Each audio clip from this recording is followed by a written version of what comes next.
Ah, vous aussi vous êtes là? Venez, j'ai des amis qui sont venus. On va leur faire une petite surprise.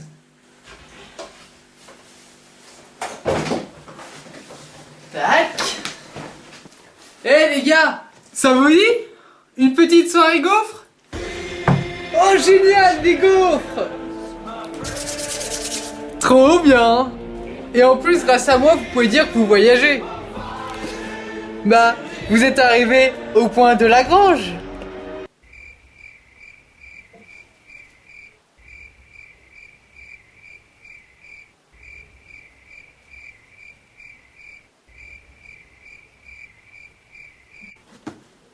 Mais c'est drôle. Pourquoi vous rigolez pas? Tu comprends de quoi il parle, toi? Bah non, pas du tout. Vous m'avez démoralisé, j'ai même plus envie de faire ces gaufres. Mais non, le prends pas comme ça. Explique-le nous plutôt. Perso, je m'en fous de ces explications, mais au moins qu'on bouffe ces gaufres.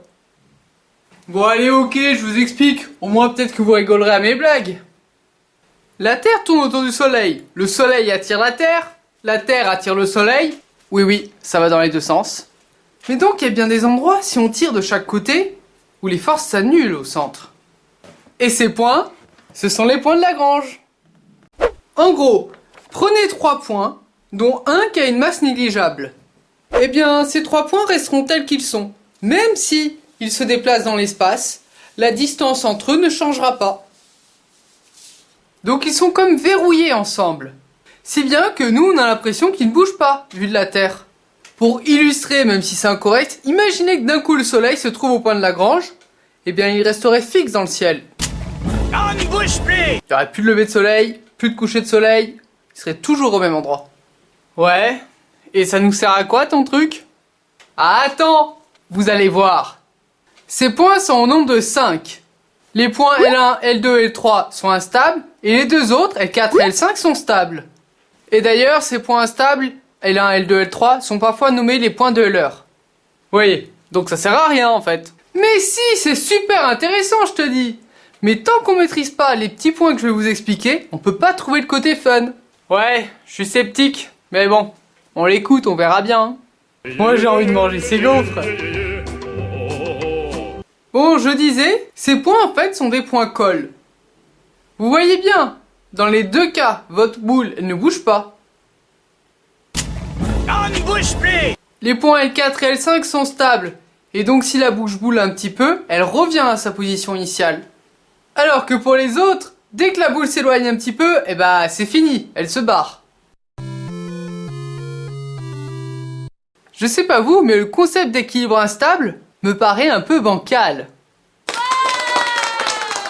Vous regardez cet élastique, vous voyez bien, rien ne bouge, donc il y a un équilibre.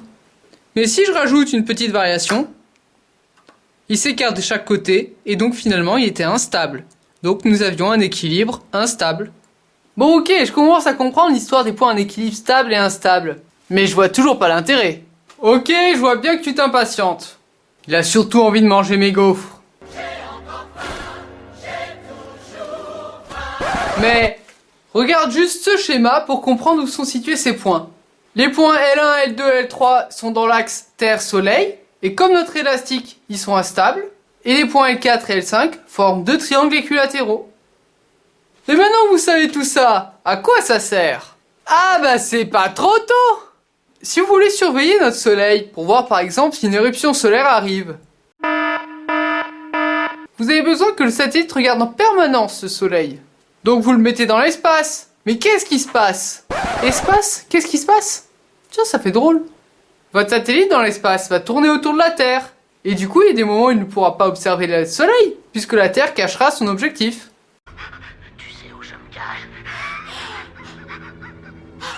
Je peux être n'importe où. Sauf si vous le mettez au point L1.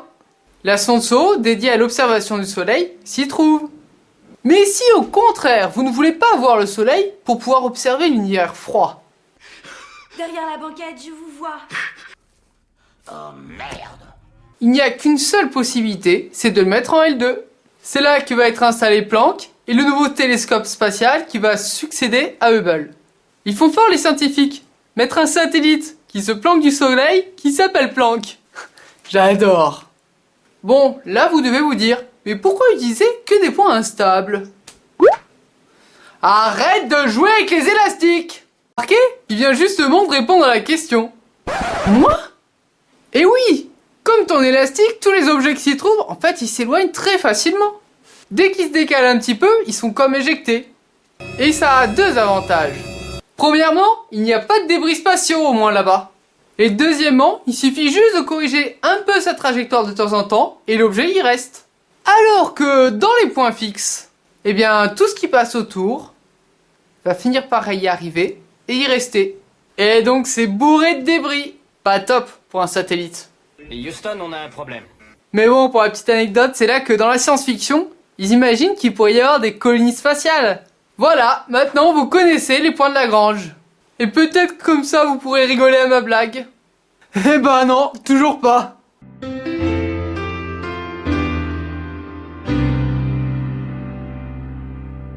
Mais t'inquiète moi Francis, je trouve ça drôle.